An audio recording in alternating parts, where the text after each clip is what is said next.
L'exaucement d'une prière ne voudra pas dire forcément l'obtention de ce que tu demandes pendant la prière. Dieu peut exaucer ta prière et ne pas t'envoyer et ne pas accomplir ce que tu demandes parce que ce n'est pas le moment propice pour l'avoir. Je donne un exemple simple. Un enfant qui a 5 ans, 6 ans, 7 ans ne peut pas demander véhicule à son papa et le père va le lui offrir. Jamais. Ceci serait un danger pour la vie de cet enfant-là. Exactement, Dieu agit de la même façon.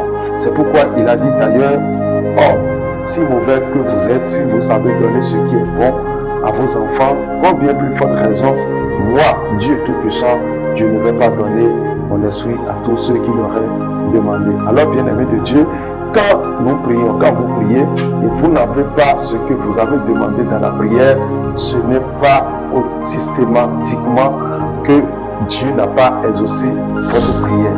Juste que ce que vous avez demandé, ce n'est pas encore le moment, ou ce que vous avez demandé, ce n'est pas dans son plan pour vous.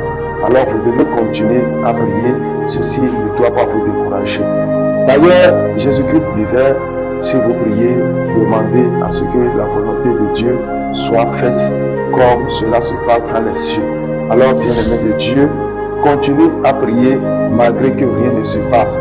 Peut-être ce n'est pas le moment de Dieu, peut-être ce n'est pas le moment favorable. Élie a persévéré dans la prière, mais en fin de compte, il a plu parce que l'Éternel répond toujours aux prières. Suivant Jésus-Christ, il est le chemin.